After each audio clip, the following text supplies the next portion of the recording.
Hello everyone and welcome to this latest video. AFC Bournemouth have released some football kits ahead of the Premier League season. Not all of them, but some of them. We're going to react to them. We'll see what you're saying about them, and we'll also want to get your thoughts at the end of this video in the comments. Subscribe if you're new to the channel. Also hit the like button, and I've got a Cherries fan joining me to help me on this video very soon.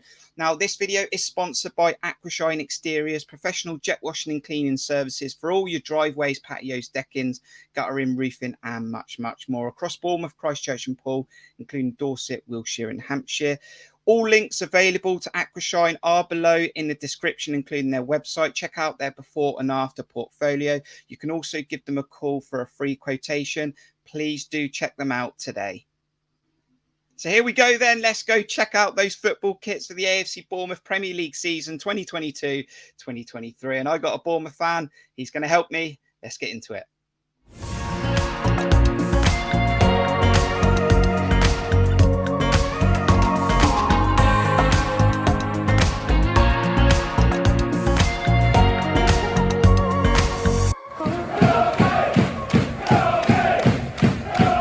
Great to welcome back this guy back to the channel. Massive AFC Bournemouth fan, very good photographer, by the way. We'll speak to him about his photography later on, but it's James Musselwhite. How you doing, mate? I'm very well. How are you, Kirk? Yeah, not too bad, mate. Just going to do a bit of reaction to the kit release, not completely all three kits, but let's talk about Twitter to start with. There was a bit of meltdown. Wondering if we were going to have any kits for the opening day against Aston Villa. At one point, James, I thought we might be playing in skins, but we have released a few kits, if not all of them yet. Some people would rather we played in skins, given the deal that we've hit on sponsorship, I imagine. But I'm assuming that's another hornet's nest for a different time. Yeah, definitely. And we are going to go through those kits as we spoke about. We want to get your reaction at the end of this video, but we're going to go straight into it. It was the home kit that AFC Bournemouth released first. They did drop a little Usher meme 10 minutes beforehand, and then it came out. Was it what you were all expecting? Well, let's take a look. It is sort of a stripy outfit, James. It's got a lightning effect to it. Some have said it's got some sort of resemblance to the storm we had against Nottingham Forest, but it is inspired by the design of the stadium and also some of the retro 90s football kits that we had. But this was dropped. What was your first reaction? Well, my first reaction was that I didn't like it, but then I reminded myself that I'm a straight white man in his mid-40s and I'm probably not the target market for it. So I asked my son what he thought of it, and he said, yeah, I think it's really cool. And then I saw that like a load of people online who are the demographic that this appeals to really were taken by it. I think it's going to age well. I think that one actually for a purchase in a few years down the line is going to look really cool. I think it's a good move away from sort of like the kits that we were getting maybe 7-8 years ago where they all started to look the same. But in my mind, you can only two kits have ever pulled off diagonal stripes well, and that's Peru 1978 and the Dutch team of 1988. And if you're not in the class of them, are you? Then you shouldn't be trying. The only other time Bournemouth have pulled off diagonal stripes is the 1993 away kit, the purple and green Dream Factory that had two sponsors in the same season as well. But I think the club should just re-release that every season. That would be my. We're going to talk about second kit in a minute, and I really hope this season is the season that they bring it back. But I mean, I think I like the move away from the tradition with it. It's not my favourite kit, but I do think it's going to age well. It is a £55 for an adult, women or men, and a £45 for a child. I mean, it didn't blow me away, James, but is it one of them that we may set high expectations being AFC Bournemouth? I don't really know. Back in the Premier League, we're expecting something just to blow us away, and it didn't quite do that, but it might grow on us, as you said. It's always the difficulty, because change is inevitable, progress is optional, and it's always the difficulty that if you stick with the norm, people kind of like it, but then also people moan that it's not different enough from what they had last season. And then we try and do something really different and try and be innovative with it. People complain that it looks too different and they don't like it. It's not like the ones I like. But I think, you're still sticking on that theme of red and black cherries which I like, and it's still sort of like a stripe of sorts, I suppose. So people overthink things anyway, you know. But the best move the club made was to give you the option to have it sponsorless. Yeah. I think this is, I think, because I just think, because I've got like I got a Bournemouth kit at home when we were sponsored by Focal Point fireplace. How far we've come! Focal Point fireplaces, and the C's come off in the middle of Focal, and it all looks a bit battered and rubbish and just awful because it's badly laid on. So I think the option to sort of have sponsorless anyway, I'd pay more for sponsorless personally, just generally, irrespective of who the sponsor is. But I think that's really nice, and I think the young fans at Bournemouth and everything will really take to this new home kit. Very, very good point. Well, we did ask you on Twitter what you thought about this football kit, the home kit, and that reaction was quite immediate once it was released. And we got a few reactions here from John Amos. He said, Mark of Sorrow springs to mind. Carol Toller, thumbs up. Kim gave us a thumbs up. Amanda gave us a thumbs up. Heather loved it as well. Tasha, Sammy was on the fence. Anthony Whiting, I like it. Then Gail, thumbs down. Jane, thumbs up.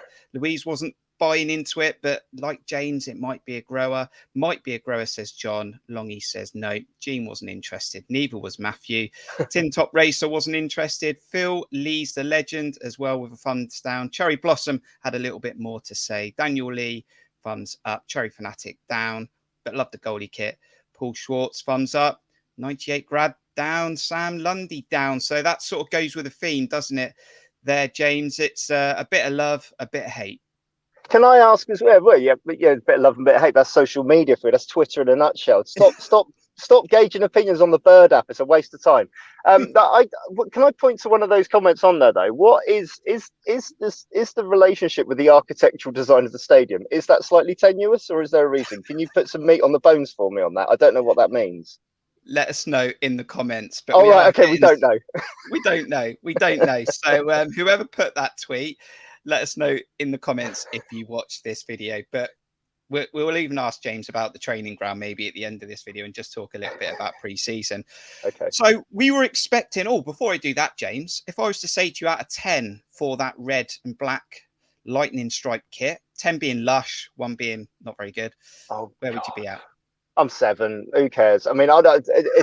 I don't. What?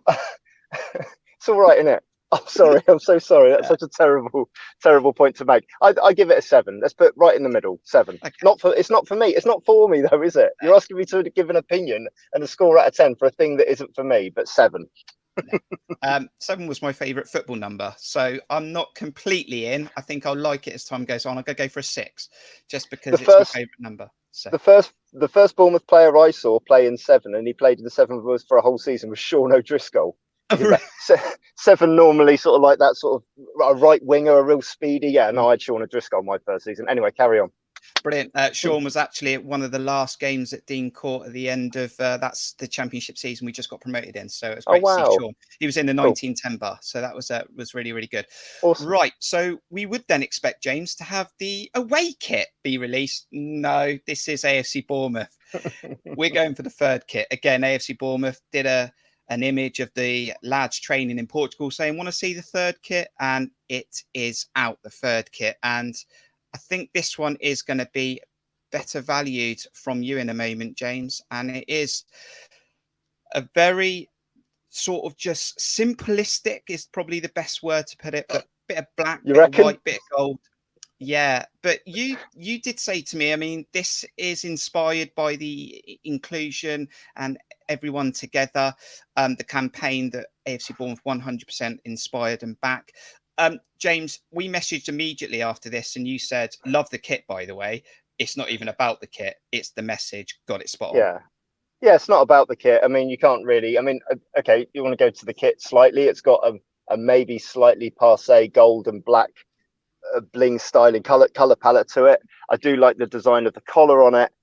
There's a very fine detail in the black on it, which is nice. It's essentially £55 for a black t-shirt. It's going to go popular with fans like me who, like I say, are maybe past their best and are starting to put on a few pounds because black's very forgiving, very slimming. It's very nice. Everyone together.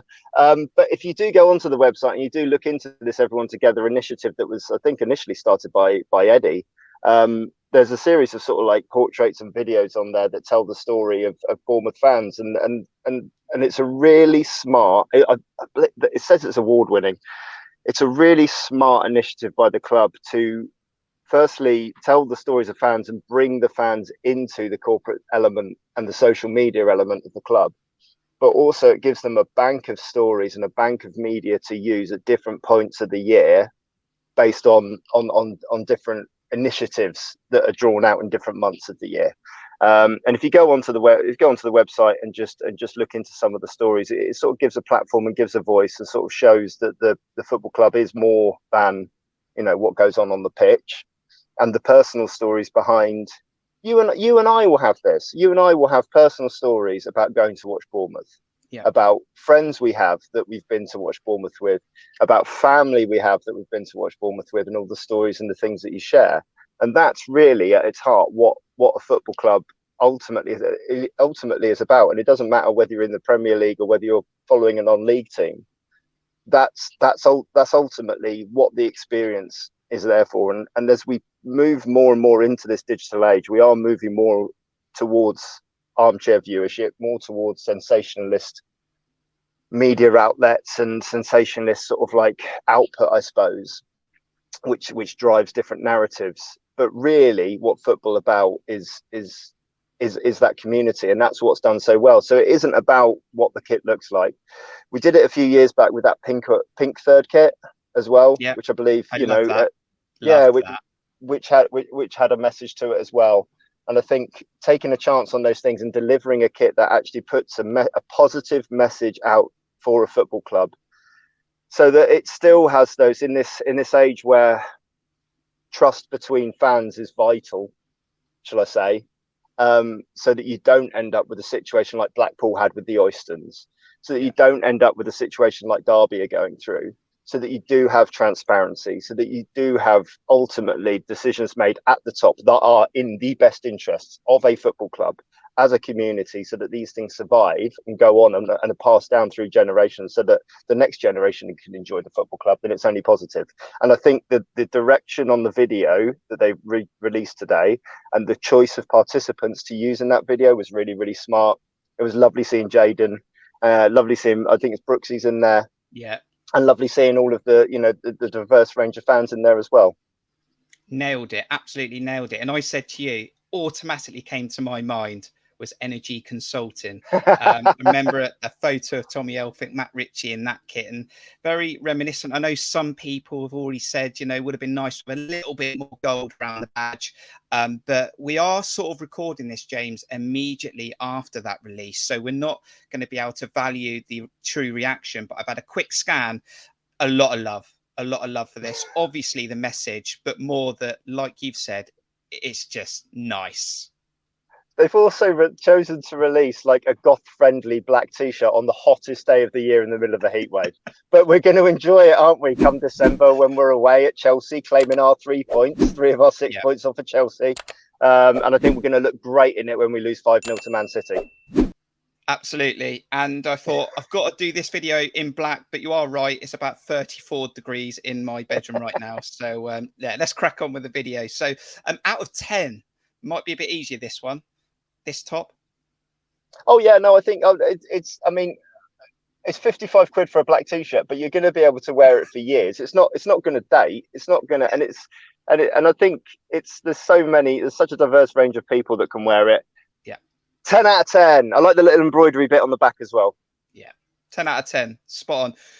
Right, we were going to hold out for the away kit. Who knows when it's going to come? It might turn up on the Friday before the opening day of the season, James. So we thought we'll get this video out. What are you expecting from the away kit? We've had 2 kits that have got black in it.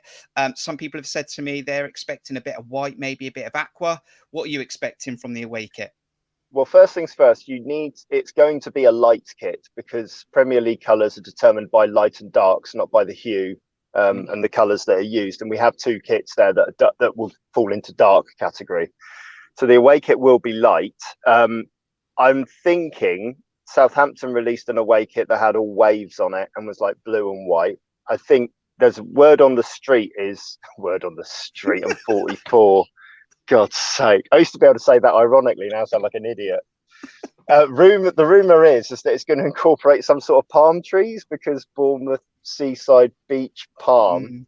Anyone who's from Bournemouth will tell you the pine tree is the tree of choice in Bournemouth. All the needles that you walk on, it's like a carpet, isn't it? Carpet of needles when you walk to Dean Court. That's the thing I remember when, as a kid, was walking on needles. It was just really, really, really soft and lovely. But no, I just think like the word is it's going to incorporate some sort of that design like that. And I think you can, in this day and age, with either the second or the third kit, do something a bit weird like that. So I think a light white base with some aqua style palm tree design over, with some really cool sleeves, really cool collars. Jay-Z, Jordan Zamora, sat on the beach, sipping a nice Diet Coke, sunglasses on, underneath an umbrella, release video, done.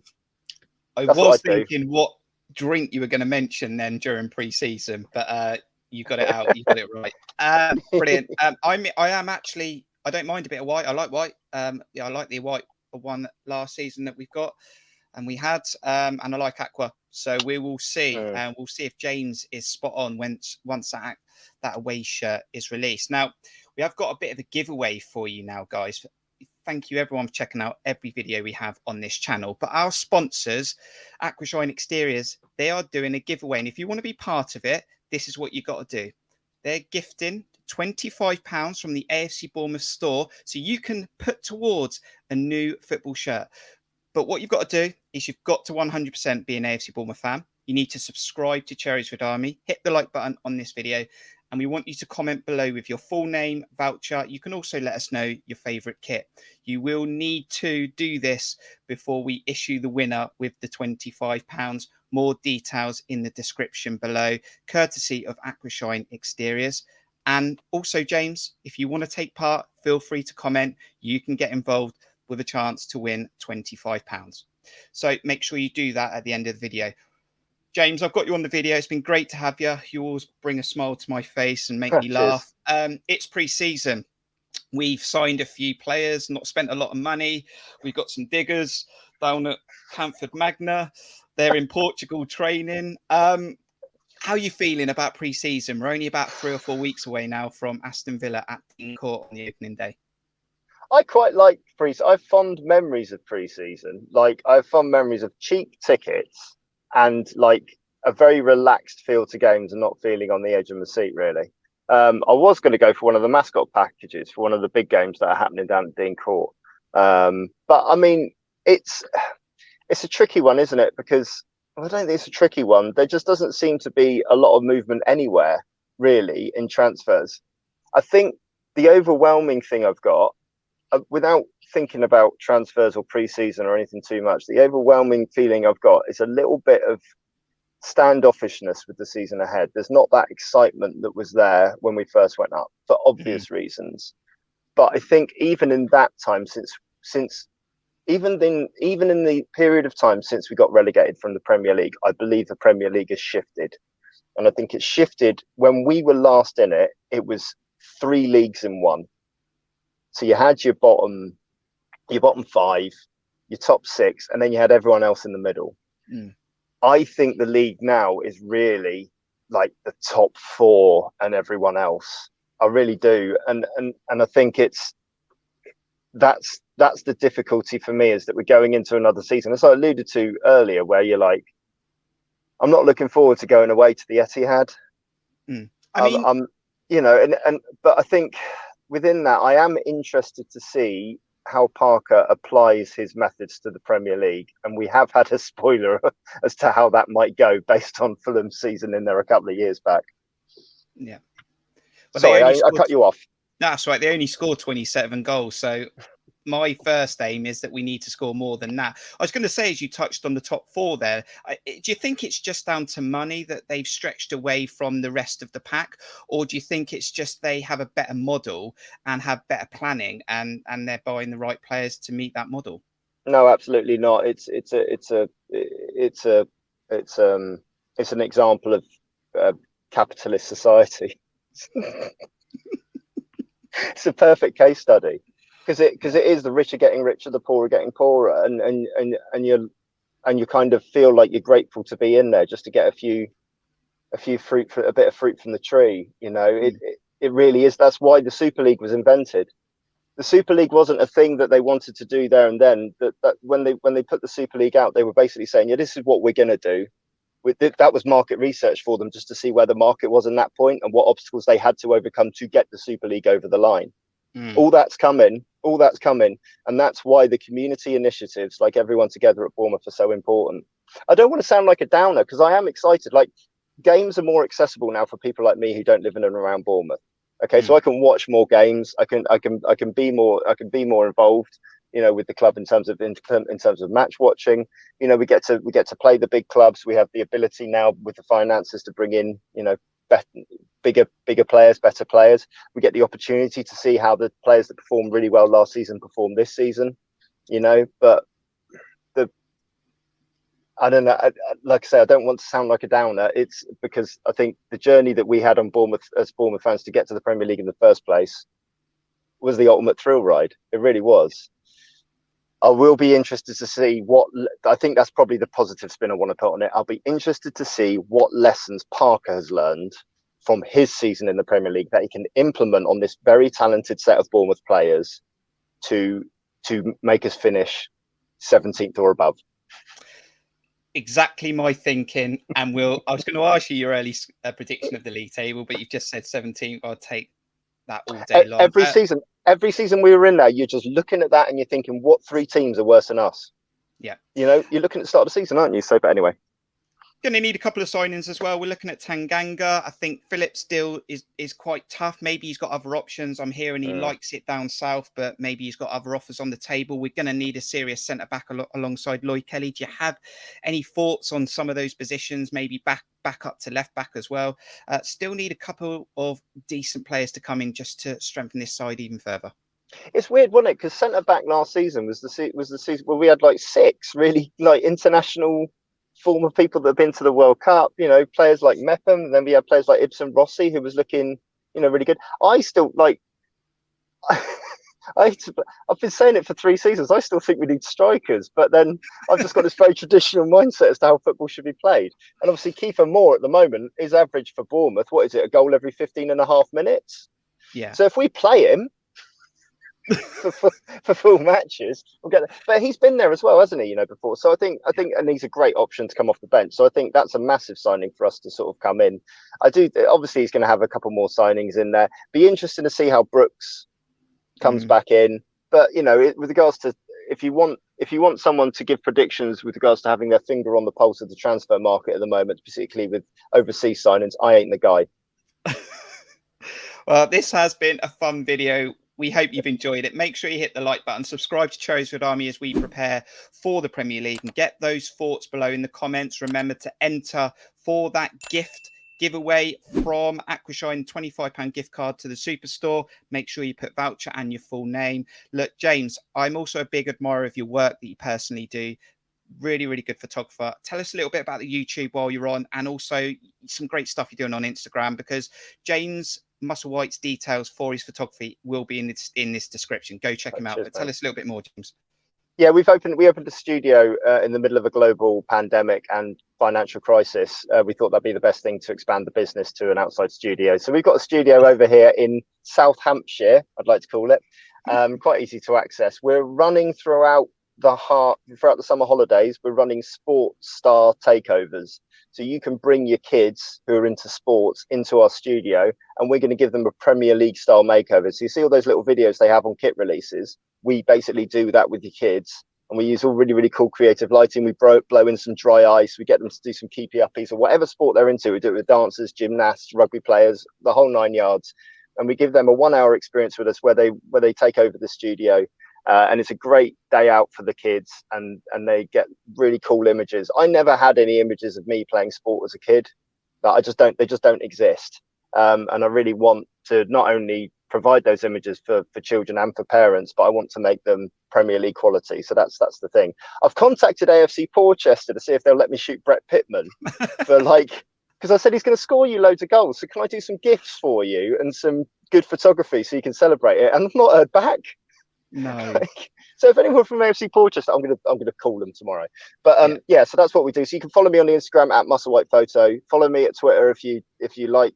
If you really, really, really really like the Bird app. You can follow me at Y2Jimbob, but I would really recommend that you delete it off your phone and call a friend that you've not seen in years. That's what you should do instead of scrolling through Twitter. And Facebook is just Musselwhite Photography.